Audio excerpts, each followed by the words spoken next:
I just tell the truth, and telling the truth is crazy in a world full of lies. If you mix brilliance with bravery, that we can ignite something. Even this conversation alone can ignite the people. The time is now to express and for people to believe in themselves.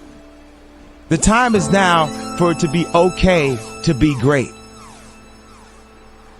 People in this world shun people for being great, for being a bright color, for standing out. But the time is now to be okay to be the greatest you. Hey guys, what's up? It's your girl Kelly. We're back with another video. If you are new to the channel and you enjoy true crime stories, news, and politics, please hit that subscribe button, guys. I would very much appreciate it. And if you are a returning listener or subscriber, thank you as always for being a friend, guys.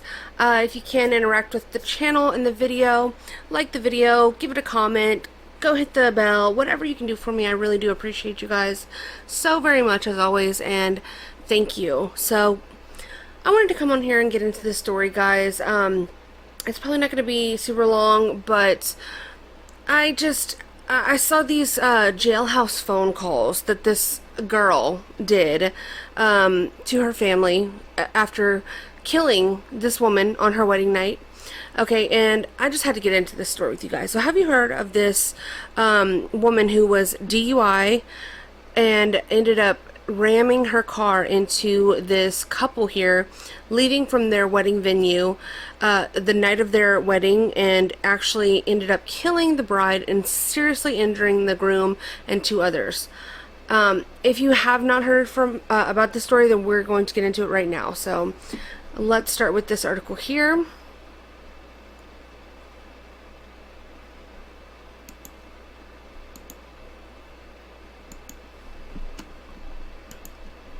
Okay, from the Daily Mail. So, the drunk driver's name was Jamie Lee Komorowski. She was 25, and she killed the newlywed bride, whose name was Samantha Miller, and injured the groom after she plowed a speeding car into their golf cart. And this is talking about her first court appearance, but I want to give you guys the details, and then we'll get into those jailhouse phone calls that really just made me want to do a video about this story in particular, because they were so egregious and so outrageous in my opinion, and just it's the utter lack of remorse and the victim mentality that you see a lot of times that just really can stir something up in you. And we saw this with a video I did not too long ago with this other woman who drove drunk and killed two people in that circumstance, and was completely unfazed during the arrest process. There was body cam footage that later came out. There's been a lot that has not come out yet in regards to this case and this woman in particular, but they did just release part of the jailhouse calls. There's going to be more, I think, to be released, so I might do a follow-up. But the lack of remorse and the lack of caring for the victims when you are told or you're made aware that you have taken the life of someone is egregious to me, and it is so like telling of our society as a whole, but also as, you know, women are supposed to be a little bit more compassionate. Women are supposed to be a little bit more emotional about things like this. It's a scary omen to think that this is where our modern women are now not taking accountability for their actions and being utterly heartless, in my opinion, in regards to things that they've done wrong, only having sympathy for themselves. So Jamie Lee Komorowski has been charged with 3 counts of felony DUI, causing bodily injury or death, and 1 count of reckless vehicular homicide. So she was 3 times over the legal drinking limit when she killed Samantha Hutchinson, who was 34, in Folly Beach, South Carolina on April 28th. So the drunk driver, accused of killing a newlywed bride and injuring her groom after she plowed her speeding car into their golf cart, has waived her first court appearance. The felony DUI charge carries a maximum 15-year penalty, and she faces up to 10 years on the vehicular homicide charge. That's insane. Okay, first of all, that is insane. So you can do a vehicular homicide and be charged with less time in prison than a felony DUI with what was it? I'm sorry.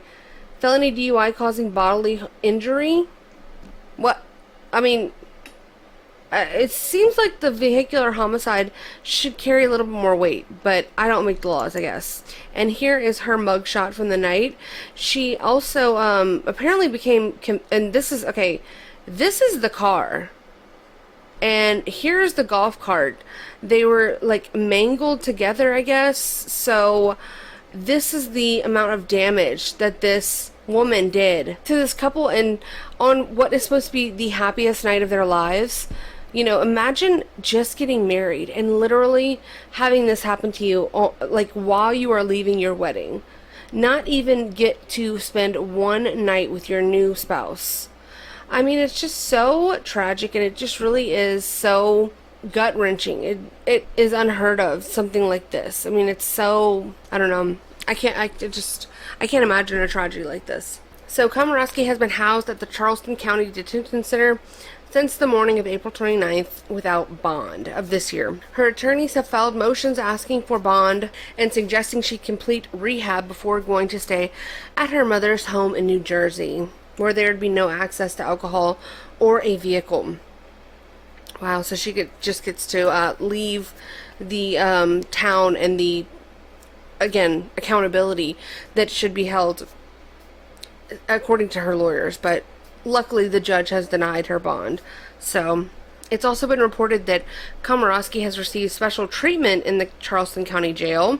She had in-person visits from her family, a privilege not normally extended to inmates that were organized by Charleston County Sheriff Kristen Graziano, and we'll get to her in a second, according to jail call recordings. And this sheriff fought tooth and nail to not have these jail recordings released to the public, and you'll see why in a second when we listen to parts of them. But she ended up getting sued, and it later came out the media company that sued for access to the jailhouse phone calls and recordings ended up winning, and the judge ruled that the sheriff has to pay for those legal expenses because she tried to hide it. And I think the reason why she tried to hide it is because she knew it would make her look bad, because this girl was on here basically, throwing her ass under the bus, not, unbeknownst. She didn't know that this was going to bite her in the ass, but again, we'll get to those. So Komorowski's blood alcohol content was 0.261, 3 times over the limit the night of April 28th, and reportedly told responding officers in the wake of the crash, all of a sudden, something hit me. I did nothing wrong. Is that so, Miss Lady? And here she is, crying her little eyes out in a snippet from the jailhouse call. Driving a rented Toyota Camry, Komorowski was driving at 65 miles per hour in a 25 mile per hour zone along a poorly lit residential street around 10 p.m. on East Ashley Avenue. Komorowski rear-ended a golf cart carrying the bride and groom, causing it to be thrown 100 yards and flip over several times. Isn't that the length of a football field, 100 yards? I'm pretty sure that is correct. You guys can let me know in the comments if not, but that's still, that's 300 feet. This golf cart was thrown into the air. So it killed Hutchinson and seriously injured her new husband, as well as 2 other people who were driving these two to their, to their honeymoon destination and honeymoon suite. And they were all injured severely. And a wrongful death lawsuit was filed on behalf of the groom, Eric Hutchinson, alleging that Komorowski was heavily intoxicated when she struck the back of their golf cart on Folly Beach at a high speed. So, Daily Mail retraced her footsteps, and she she actually visited several bars leading up to this deadly accident, or whatever you want to call it. So the Crab Shack was one of these. Snapper Jack's was another. Yeah, so there's like 4 different establishments, I think, and he's suing all of them, including her, which I hope he wins every penny that he can. So according to husband Eric Hutchinson's lawsuit, Komorowski kept going and kept drinking all day. She slurred and staggered her way through each of these bars, drinking beer, tequila, and shift shots of liquors on the house, until by the end of the night she was grossly and dangerously intoxicated. In Komorowski's lawyer's bond request, they present her as a troubled girl who grew dependent on alcohol to deal with a years-long battle with depression and anxiety. They paint her as a woman wrecked with anguish and willing to undergo the necessary rehabilitation and work to address the underlying problems of dependency, depression, and anxiety that took such a tragic turn. They state she has struggled with these since her days at Coastal Carolina University, in which she enrolled in 2020 and used alcohol to cope with loneliness, stress, and often crippling levels of anxiety, which was then untreated. So yes, here we have the woman who was suffering very severely, guys, with depression and anxiety, and as well as loneliness, and every single illness you can attribute to someone who's accused of killing a lady on her wedding night. Here she is, in her loneliest, most depressed, anxiety-ridden moments. Here she is on top of a vehicle with a friend, captioned, "Move, bitch, get out the way." Obviously a very, she was struggling, guys. We all know this. So there's also pictures of her in her Halloween costume. Bud Lightyear. Here's another, I guess, Halloween costume, her with a knife. Very lonely, very struggling, very anxious, very depressed. We know this. Obviously, from looking at these pictures, we know this. So that's who we're dealing with here. Okay? So now I want to show you guys, and it's hard to see, but this is the CCTV footage from the night, where you can see first the golf cart passing, and then short time after, the car that struck them from behind that was driven by Jamie Lee Komorowski, and then followed by the emergency services. So here's the golf cart right here.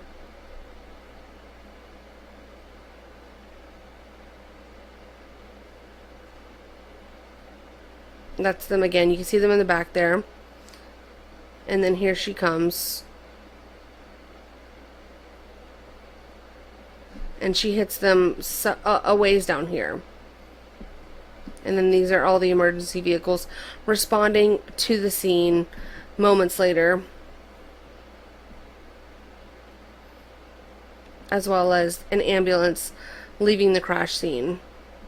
And her parents, the bride, Samantha Miller or Hutchinson, I don't know, her mom in court was kind of, I don't know, she made a couple statements that made me side-eye her, but she was saying that she wants her daughter to be called by her maiden name, but she was also saying that on this night they were told that all of the victims were brought to the hospital, so they were at the hospital waiting for several hours before they finally found out that their daughter was still on the scene of the accident, laying in the street dead from this car hitting their golf cart. And I just can't, I cannot imagine. This is often the case. You hear about these stories, these horror stories of people going to hospitals waiting to hear news about their loved one who might have been injured in some way or another, and then only to be told after hours of waiting at the wrong place that their loved one was dead, pronounced dead hours ago. It's just it's just so, it's enough to induce a full-scale depression, for anyone. It's a tragic loss that I hope I never have to experience, and I hope none of you ever have to experience either. So now let's get into the first phone call that she made 2 days after the collision to her father. This contains a snippet of that phone call. I haven't listened to the whole thing, so let's hear it, guys. Oh my God, oh my God, oh my God. I'm going to be here for years and years and years and years and years and years. Listen, we're going to work on them. Just get through the first day. Get through the second day. Get through the first week. Get through the second week. Take it day by day by day. I can't. You're going to have to tough it up, baby. Good evening, I'm Tessa Spencer. And I'm Katie Solt. First at 6, that phone call was recorded just 2 days after a crash killed a bride leaving her own wedding. Jamie Komorowski charged in that crash. We counted. She's made 96 phone and video calls discussing how she feels and what she's doing at the Alcannon Detention Center. And our News 4 Conley Grayson joins us now after listening through hours of calls. And Conley, what are some of the things that Jamie talks about with friends and family? One of the first things Komorowski asked her dad on the phone in jail is, why is this happening to me? She's confused and scared that she may be locked away for decades. Now in the calls, Komorowski and her parents express how much they love each other, how they miss hugging, and what they plan to do if Komorowski bonds out of jail. Her parents are primarily focused on consoling her, saying things like bad things happen to good people. Just listen to this phone call between Jamie and her dad just 2 days after the fatal crash. I'm so sorry. You don't have to tell me you're sorry. Do you understand me? I I know that you're sorry. I know you made a mistake. But guess what? It's over, and there's nothing that can be done about it. Now we have to think about today and tomorrow, okay? Okay. All right, there we go. Not long after Komorowski is booked, she says her biggest concern is bond and hopes to be out of jail in a few weeks. Yeah, I bet Both you parents do. also expressed confidence she would be granted bond, but told her not to get her hopes up. Komorowski mentions Charleston County Sheriff Kristen Graziano multiple times, telling her parents and boyfriend the sheriff is going to help her. The deputy sheriff, So apparently there's 96 phone calls, and I've only heard like snippets from 2. So I think that they're still yet to have been released, at least the full catalog of them. I'm very curious. I would love to listen to them myself, but I have not had the opportunity to do so. So again, I'll try to look more into it and provide an update at some point, but we are going to listen to some of the portions that I was able to find, but yet this man here, who was a newlywed, now has to live knowing that he was in a horrific accident that took the life of his new bride. He was severely hurt, as you can see from this picture, in the hospital. And what is he supposed to do with all of her emotions over the way that she has been victimized in all of this? You can really save it, ma'am.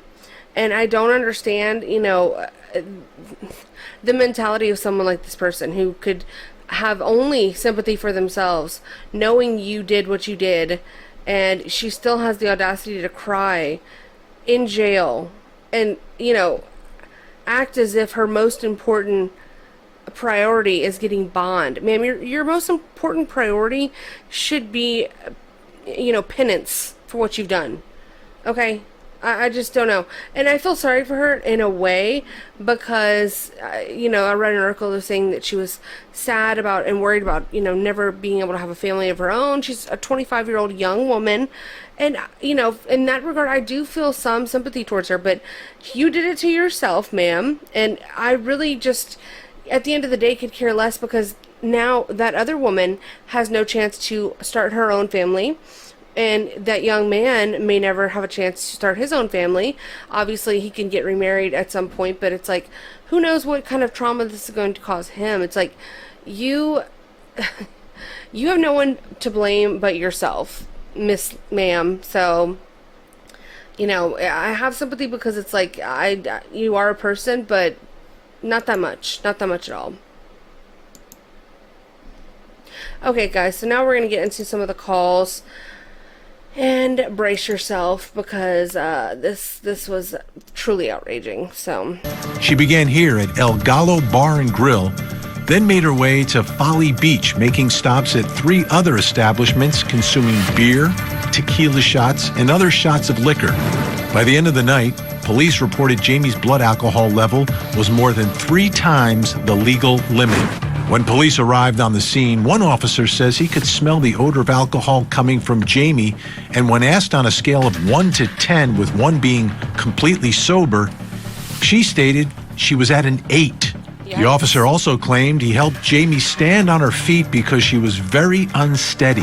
She made the conscious decision to get in her vehicle way over the legal limit and she killed my sister.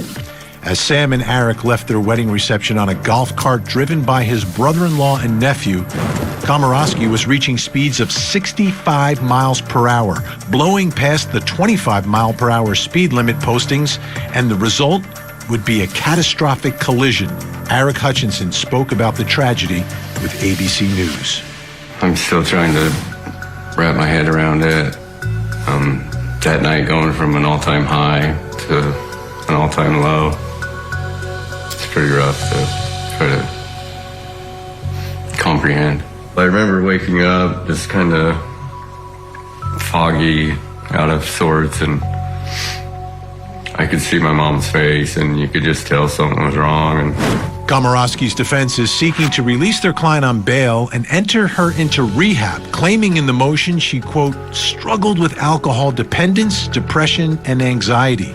Reports claim in Jailhouse calls, Komorowski says she feels like a terrible person and her life is over, but also wants to issue an apology, and the crash was a freak accident. Komorowski is charged with vehicular homicide and 3 counts of felony DUI.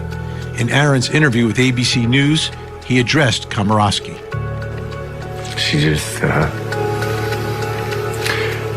still an amazing human being that should not have been taken.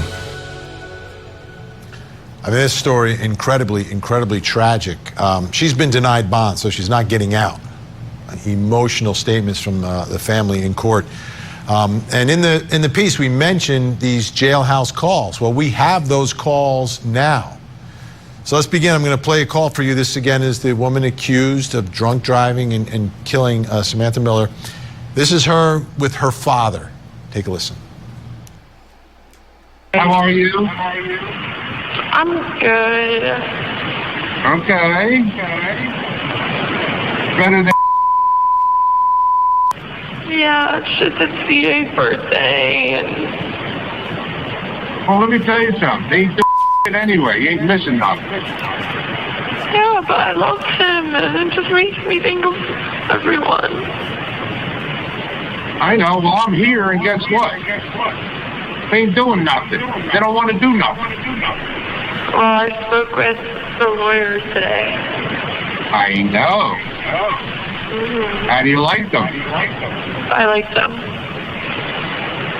They're top notch. They're hot to chop. They seem really good. Who? They seem really good.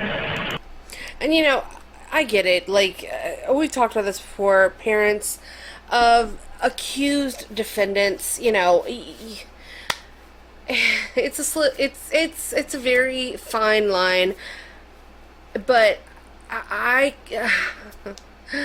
just try to put myself in their shoes, and it's like, I don't know. I don't know how I would react if my child did something like this. Obviously, you still love your child, but it seems in such poor taste every time we see something like this, where it's like, there's no care or like regard, or it seems like even accountability being held over for their child. It's like, you know, you want to console them. Yes, you want to, you want the best for them. You want things to work out.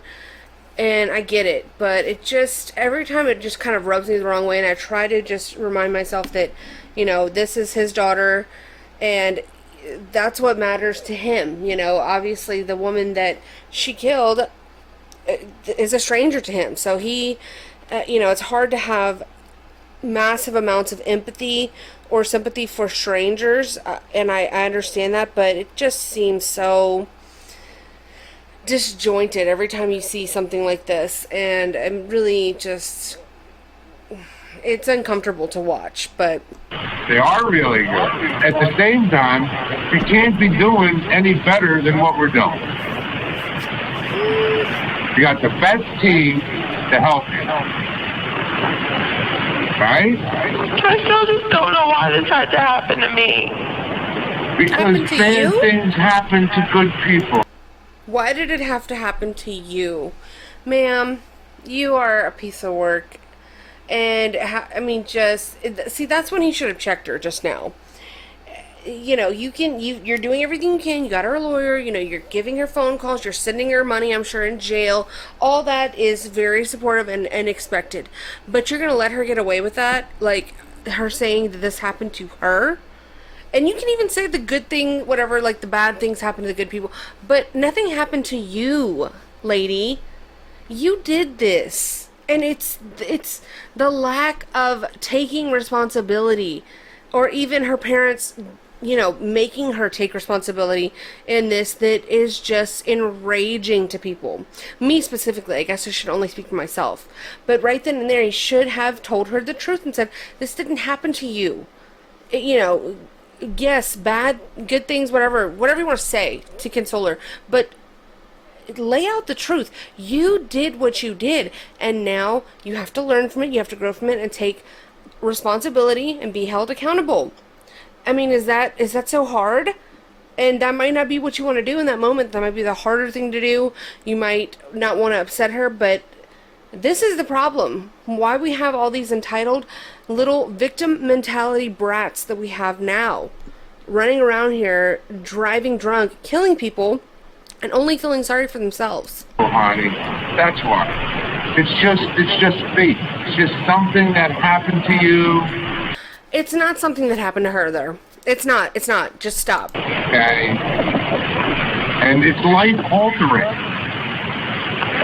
You're going to, experience stuff Next time, don't drive drunk. that you never thought of, and when it's all over and done with, and everything is finished, you're going to be a better person.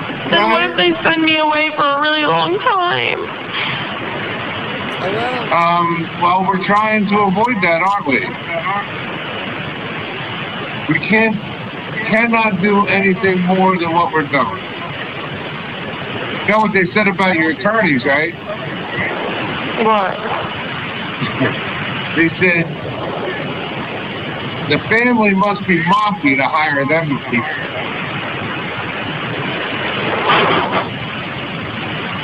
The other thing I didn't say that. I swear to God. Just want to hug you guys so bad. Girl, you know what? So do I, Jamie. So does your mom. Okay. And as soon as it is possible, we will be hugging you. Some of those lines, get your blood boiling, right? Why did this have to happen to me? No. Turn that over, turn that around. Sister. Here she is now with her boyfriend. The deputy sheriff, the head person of Charleston County, I met with her today. And she's trying to help me out. Oh, really, girl? That's good. And she is you don't need I don't want you in here, you should be with your family, blah blah blah. Oh, really? So that's really good. That is good. Yeah, neat. So then I can hopefully be home sooner. She's the head deputy, whatever. She was really nice too. I think her name is Kirsten DeMontes or something. But she's really nice, and I think she's gonna help me. So I think things are looking up.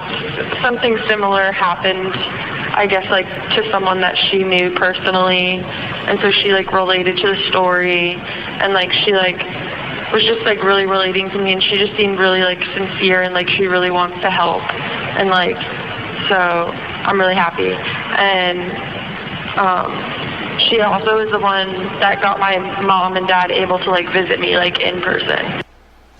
Wow. So obviously that little part makes the sheriff look not great, right? It makes her look like a piece of shit that she is. And she tried to come and say, that the sheriff can visit inmates all the time, and this sort of thing is normal, and this is what she does. But I've never heard of this before. Funny enough, I've never heard of a sheriff visiting an inmate in the county jail. You guys let me know. Have y'all heard of it? Because it's new to me.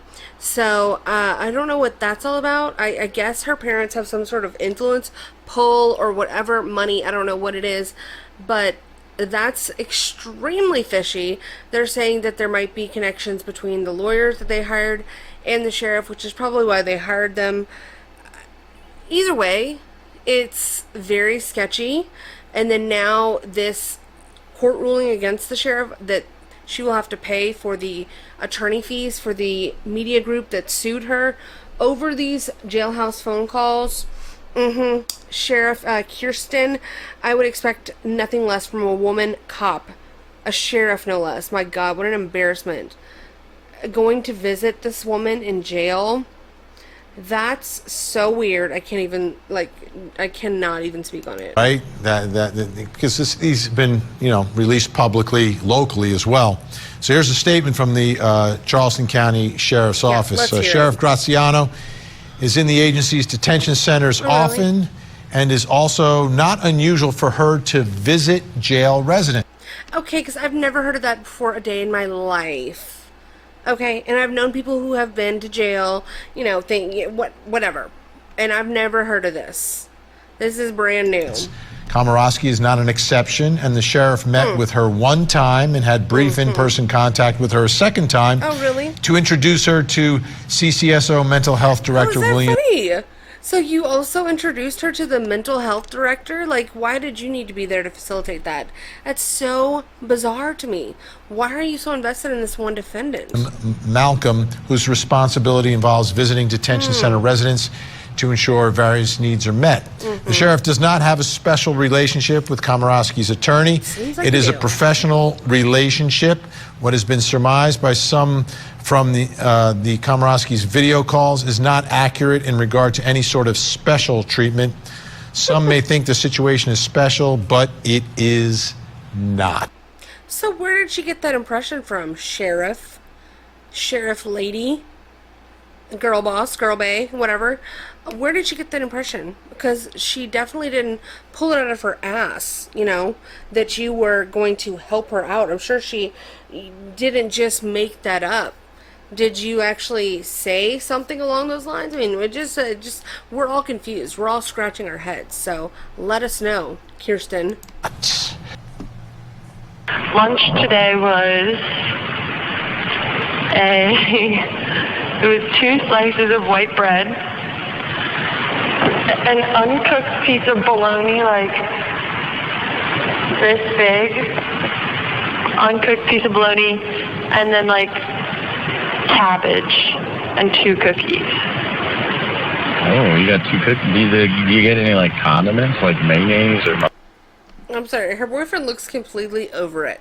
I mean, who's holding a gun to this man's head making him talk to her? I mean, you just tell. It's giving, I want to break up with you, yesterday. I mean, I don't know what this, facade is right here. But, sir, you just need to move on. Move it on down the road. And he looks like he might have already has. It seems like, he's parked outside of his new girlfriend's house, putting up this act, trying to talk her off of a ledge. You don't have to do all that, sir. Just get it over with. Mustard? No. They fed us hot dogs one night, 2 hot dogs, and no ketchup or anything. Oh, poor you. Oh my gosh. No buns or anything. It's so bad. But I just got my snack pack in the mail today, so I have Doritos and cookies. These cookies are so addicting. I already ate 20 of them today. Oh my. So the cookies that they give you. He's like, oh my God, you're gonna get fat. For dessert. Sometimes you get cookies and sometimes you get cake. These cookies that they give you at this jail, I'm gonna start buying them when I come home. I'm not kidding. Oh my gosh. And I really like their soap. It's amazing. Bernarda? Look at this woman's face. Well, it seems like she's going to leave jail with another addiction to cookies and also the jail soap. That's something different. I never heard of anyone saying, oh, the good thing about being in jail is the cookies and the soap. Just ridiculous. She's a ridiculous person. Oh, how are you? Good. How's Josie? She's good. I heard you got some special shampoos and stuff. Yeah. Everybody wants to use my shampoo and conditioner. I heard that went over real big. Good. So that was good. Today, what did we do today? Today we did, I did a social experiment. What'd you I wrote do? down red, orange. I did like a social experiment with me and Josie. I wrote down red, orange, yellow, green, blue, purple. And for each color, I wrote down the first 3 things that came to my head, and then I made her do the same thing. Wow. Okay. So that was the science that we did today. What a genius you are. And how'd it work out? It was good. We had some different answers. It was funny. All right. Sounds hilarious. All right. Well, that keeps your time busy, right? I wrote down a list of things I want to do, like things I eventually want to do. Like I want to travel to all 50 states. Girl. Okay. Please not in a car. For the love of God. I want to hike the Appalachian Trail. Please do not travel all of 50 states in a car, ma'am. Please. Stay where you're at. Don't move. We need you to stop right there, okay? Absolutely not. How far? See, I don't know if I would do the whole thing. If you do the Well, whole you thing, consider it's about 1,000 miles. It's supposed to take, I think, you're supposed to start, it's supposed to take, like, I think 6 months or something. You're supposed to start in, like... Georgia. You're supposed to start... In Georgia and walk to Maine. In Georgia around end of winter. Because then it goes winter, spring, summer, and then you end... What is he smoking a cigar? You end, like, Okay, Dad. What? That's in Maine. It cuts through New Jersey. I've seen it. Okay. Used to. I saw people walking on it. He's Yeah, fucking there's two some right people that here. walk the entire thing. I don't know. Okay, Maybe I girl. would start off easy and just... You do probably will be very old by the time you get out. Maybe you go to the Watchung Reservation and walk around the lake first. How's that for a start? And then I want to do a road trip down the PCW highway. The what? God. Oh, Pacific Talking about Coast driving Highway? more. Please, Okay, Mom. all right. Please save us all. All right, well, that's like the bucket list, right? I started reading some... I found a good book on the tablet, and it's just like inspiring stories and like people who've been like, you know, in hard times, and just stories about their lives and just... You need to open up a Bible, stuff. ma'am. So that was good. I found that. I was reading that on my tablet. Fascinating. Very, very fascinating stuff right there. So, those are just some of the snippets from these calls. Let's see what this one is. Amy. An incarcerated individual at Charleston County Detention Center, SC. This call is not private. It will be recorded and may be monitored. If you believe this should be a private call, please hang up and follow facility instructions to register this number as a private number. To accept charges and consent to this recorded call, press 1. To refuse charges, press 2. Thank you for using Securus. You may start the conversation now. Hello. Jamie? Hi. Hey, honey. Hold on 1 second. I don't know how to get back onto speakerphone. I don't want to hang up on you, so I'm going to talk to you like this. Your mom is next to me? Where are you guys? Huh? Where are you? We're at the hotel in Charleston. I'm so sorry. Jamie, listen, there's nothing to be sorry about. It's a tragic accident. You did not do anything on purpose. It was a tragic accident, okay? All right? You don't need to tell me ever that you're sorry for what happened. You understand? Yes. Huh? Yes.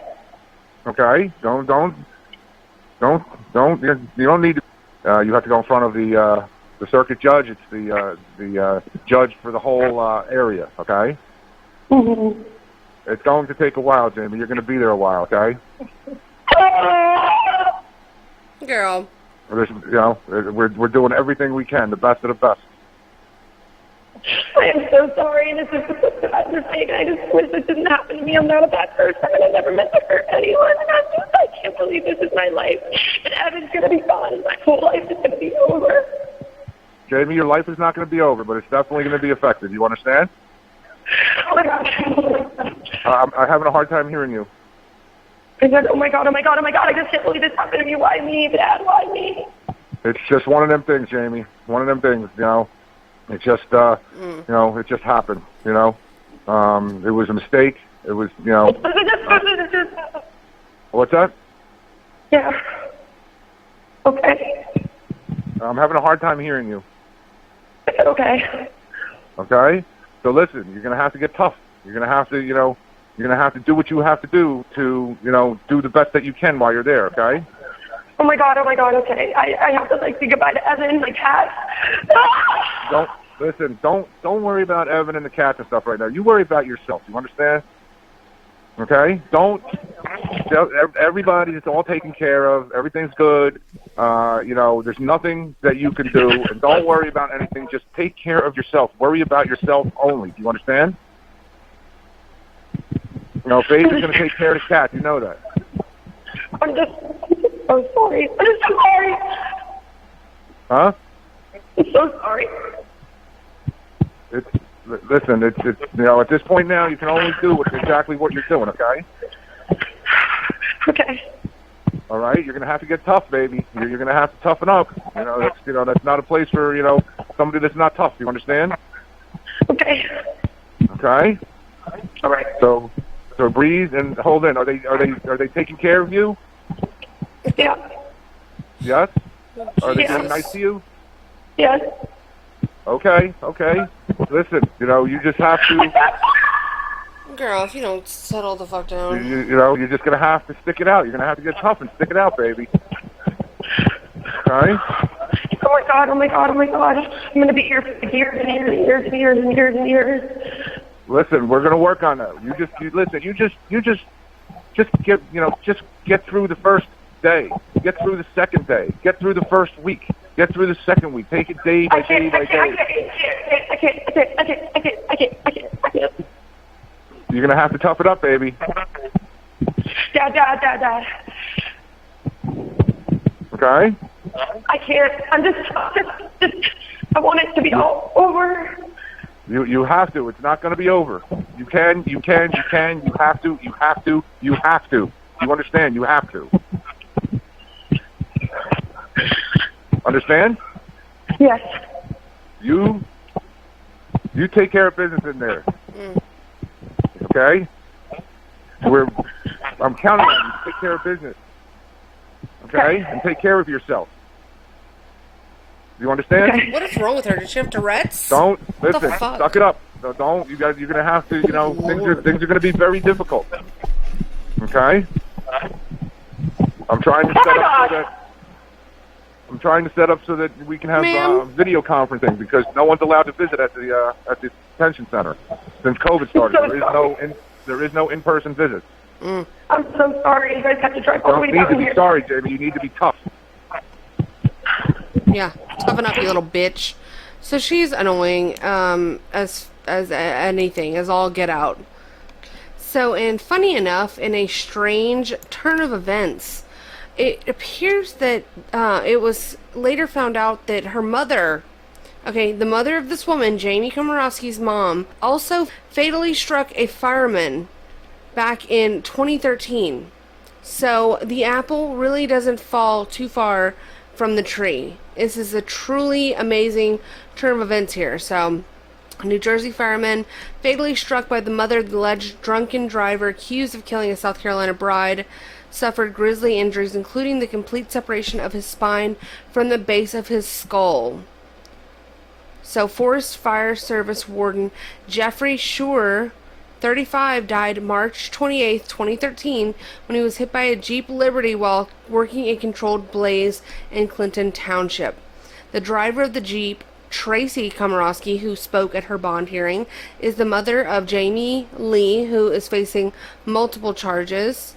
Schur was standing in a southbound traffic lane at the time of the 2013 collision and flew 45 feet onto the northbound shoulder. So while both Schuer's cause and manner of death are redacted in the autopsy documents, initial reports indicated that the crash was a tragic accident and Komorowski was never charged. What a family that is. And I don't know, I guess the reason why she was not charged was because she wasn't intoxicated at the time, maybe. I mean, that obviously would have been something that would have been disclosed.